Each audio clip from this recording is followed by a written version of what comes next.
Tic sur Gobert, non. Il a dit quoi, Derek Lively? Attends, me dites pas que Derek Lively, il a parlé sur Gobert. Ah non. Je veux bien que Shaq, il parle sur Gobert, mais gros, Derek Lively, là, il peut pas parler sur Gobert quand même. Me dites pas que Derek Lively, il a parlé sur Gobert. Allez, arrêtez, les gars. J'espère qu'il a pas dit une dinguerie, hein. Who's on the posters? Who's on the TV screens? Who's on the commercials? That player is definitely going to be on the Perfect floor. example. They played the Minnesota Timberwolves. There is zero reason Rudy Gobert should have been on. Attends, j'ai pas compris. Il a dit quoi? Who's on the posters? Who's on the TV screens? Who's on the commercials?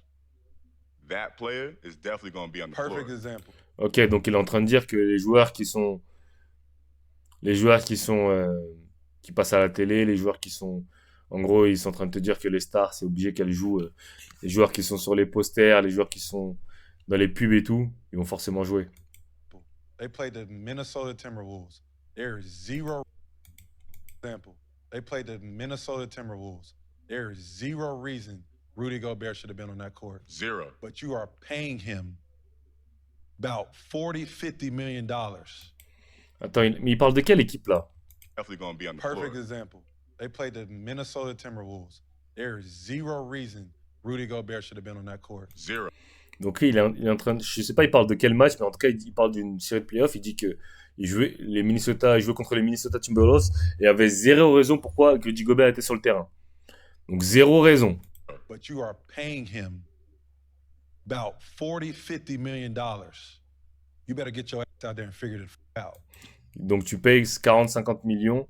Il lui dit, bah donc tu payes 40-50 millions, donc quoi qu'il arrive, on te met sur le terrain et tu dois trouver un moyen de faire, quoi. He didn't. And he didn't. He did not. So Who's on the posters? Et Dedna, mais comment Derek Lively il parle de... Mais c'est un ouf, Derek Lively. Comment Derek Lively il parle de Gobert? Mais il est fou, quoi. Eh, mais tu vois, c'est ça le problème. Les gens, ils respectent pas, franchement. Putain, c'est une dinguerie. Comment Derek Lively peut parler de Gobert, wesh? Il est fou. Pourquoi tant de haine envers Rudy Gobert? Ok, on va regarder cet article. Shaq calls Gobert the worst player in the NBA. Régulièrement critiqué outre-Atlantique, Rudy Gobert a pris une nouvelle vague de moqueries ces derniers jours, sans qu'il ne demande rien à personne. Pourquoi le pivot français est-il si régulièrement pris pour cible? Tentative de réponse. Rudy Gobert n'arrive décidément pas à y échapper, même au début du mois de septembre, alors qu'on est en plein milieu de l'intersaison NBA, alors que la nouvelle campagne ne commence que dans un mois et demi, et que l'actu du basket US est généralement très pauvre à ce moment-là de l'année. Putain, la NBA, ça reprend bientôt, hein. Les critiques et autres attaques gratuites contre le pivot français sont devenues monnaie courante. Et ça ne date pas d'hier. Ça ne date pas d'hier, mais certains joueurs NBA ou personnalités du basket ne peuvent pas s'empêcher de ressortir le même refrain, encore et encore. Tout récemment, c'est le jeune pivot des Mavs, Derek Lively, qui a envoyé une pique à Rudy Gobert en disant qu'il ne méritait pas d'être sur le terrain lors de la série des Wolves Mavericks. Après, c'est vrai que... Ok, s'il parle de cette série-là, c'est vrai que... À bout d'un moment, Nasrid, il est super en feu. Et,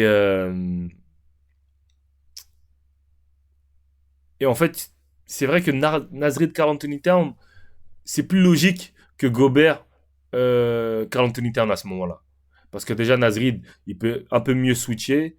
Et Karl Anthony Town, il était chaud et Nasrid, il était chaud. C'est vrai qu'à un moment, Nasrid, il était super chaud. Mais même, je crois qu'il y a un Money Time où Nasrid, il joue et Karl Anthony Town, il joue pas. Je sais plus c'est quel match. Mais il y a un match où Nasrid, il est super chaud. Et je crois que pendant le Money Time, Karl Anthony Town, il joue pas. Mais, mais bon. Mais c'est un ouf, Lively, de parler, hein. Lively, gros, t'es un rookie, frère. Mais ça, mais les gens sont fous, wesh. Ils sont fous. Bientôt, la plupart des pivots de Prénat ont plus de... Bam, il devrait être défenseur de l'année. Ouais, mais Bam, il est trop sous-coté. Attends, c'est quoi qui m'a dit? Bientôt, Brony parlera sur Gobert. Non. Brony, il parlera pas sur Gobert parce que Brony, il contrôle bien son père, il contrôle bien ses sorties médiatiques. Pourquoi tant de haine? Pourquoi Rudy Gobert est-il autant ciblé par certains de ses pairs ou des personnalités médiatiques? Comment un joueur 4 fois défenseur de l'année peut-il subir un tel manque de respect? On va pas se mentir, les 4 défenseurs de l'année, ils ne méritent pas. Je pense qu'il y en a 2 qui ne méritent pas. Je vais pas vous mentir, les gars. Je pense qu'il y en a 2 qui ne méritent pas. Après, c'est mon avis. Mais bon.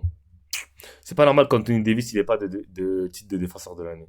Mettons-nous quelques minutes dans la tête d'un hater de Rudy. Genre Draymond Green. Mais ça marche aussi avec d'autres. Il y en a plein. Pour comprendre un peu mieux ce phénomène de mode connu sous le nom de Gobert bashing. Rudy Gobert est un défenseur surcoté. Chaque call Rudy. Ah merde, purée, je voulais pas cliquer. Qui vote pour le défensif? Je sais plus c'est qui vote.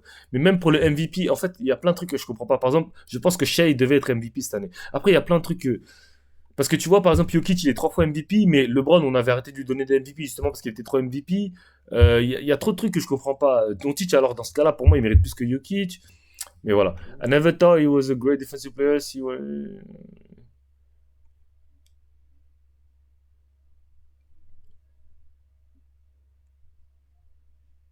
He's going to block, but defense to me is a god, that guy. Ok, il a dit, bon, j'ai jamais cru que c'était un bon défenseur, un joueur, un bon défenseur. Il y a beaucoup de chance, il y a beaucoup de big men qui le forcent à défendre et il fait rien contre, par exemple, Jokic. Il fait 2,25 m, donc bien évidemment que si tu fais un layup, il va te contrer. Mais pour lui, la défense, c'est de arrêter des joueurs. Donc il dit, s'il veut m'impressionner, bah, qui tient Jokic en dessous de 15 points. Tous ces trucs de contre en second rideau, c'est cool, mais ça marche pas contre les gars comme lui ou contre Jokic. Voilà. Après, ce qu'il dit, c'est pas forcément faux, tu vois, mais bon. J'ai envie de te dire qui tient Jokic est-ce que tu vas me dire que Embiid ou Embiid c'est pas un bon défenseur parce que euh, Embiid il aime 72 points contre les Spurs? Non, c'est pas pour ça qu'on va dire que c'est pas un bon défenseur, tu vois. C'est possible de dunker à 1m75, ouais, bien sûr. Pour moi, à partir du moment où tu fais pas si tu fais 1m85 et que tu dunkes pas, c'est que t'as un problème hein, au niveau des jambes. Ou soit t'as jamais travaillé ta détente. Jokic, il est un tenable. Bah oui, même Anthony Davis, tout le monde se fait laver par Jokic. 4 titres de défenseur de l'année, 7 nominations dans la All Defensive First Team, un titre de meilleur contreur et un autre de meilleur rebondeur. Le palmarès de Rudy Gobert en NBA est exceptionnel et propulse. Forcément, son nom dans la catégorie des meilleurs défenseurs de l'histoire. Surtout qu'à Utah, puis Minnesota, il a réussi à faire de son équipe la meilleure défense de toute la NBA. Les accomplissements de Rudy Gobert devraient le mettre à l'abri des critiques, mais au contraire, il est nourriste. Car pour nombreux de ses détracteurs, ils ne sont pas légitimes. Que ce soit pour Shaquille O'Neal ou d'autres joueurs évoluant actuellement en NBA, Gobert n'est pas un joueur calibre Defensive Player of the Year. Et encore moins l'un des meilleurs défenseurs de l'histoire. Pour moi, la défense, c'est d'être capable d'arrêter un mec en 1 contre 1. Tu veux, ouais, mais c'est ce qu'il vient de dire. Durant sa carrière, Rudy Gobert a en effet pris des mixtapes de la part du Joker, comme d'autres des meilleurs défenseurs NBA, tels que Bama Debayo, Anthony Davis. Exactement. Il y a plein de joueurs qui se sont fait frère, Jokic, vous avez vu ce qu'il a fait aux Lakers en playoff? L'un des refrains favoris de ses détracteurs, c'est de dire que Rudy Gobert est un défenseur unidimensionnel, qu'on peut forcer hors du terrain en jouant du small ball. C'est vrai. Il y a eu en effet des épisodes, notamment en playoff, où le pivot français ainsi que son équipe se sont retrouvés en grande difficulté face à des adversaires. Purée, je bégaye de ouf. Face à des adversaires jouant petit. Comme dans la série des playoffs en 2021 entre le Jazz et les Clippers. Ah, c'est vrai que Terrence Mann, il avait fait l'amour, hein, ces playoffs-là. Rudy n'est plus un nul en défense désormais. Ironiquement, il a tous ses trophées de défenseur de l'année. Avant, si tu mettais 5 extérieurs, il n'y avait aucune chance que Rudy Gobert puisse jouer. Même si c'était un grand, qui pouvait jouer au large, qui pouvait bouger, il avait zéro chance qu'il puisse jouer. Draymond Green, l'un de ses départs 2004. Ok. Rudy Gobert est trop soft. Ouais, bon. Bon, on va pas lire tout l'article, mais bon. Voilà quoi. Après, il y a un dicton qui dit que si t'as pas de haters, c'est que t'es pas assez, tu gagnes pas assez, tu vois. Donc, bon, si t'as des haters, peut-être c'est ça un bon signe, hein. C'est peut-être un bon signe que Gobert ait des haters. Non, mais après, si t'as 14 ans, t'es un jeune, c'est pas grave. Mais je veux dire, si t'as 18 ans et que tu fais un 85, c'est pas normal. Après, t'es jeune, donc tes muscles sont pas encore développés. Tu- Moi, je pense que ouais, ils en font trop. Après, il a fait pas mal de trucs qui font que il leur donne quand même le bâton pour se faire battre. Quand ils se moquent du Covid, quand ils pleurent pour l'All-Star, tous ces trucs-là, tu vois, quand ils pleurnichent pour... tu vois, tous ces trucs-là, les Américains, ils sont cons, en fait, les Américains, frère. Donc, ça les nourrit, tu vois. Ça les nourrit bêtement.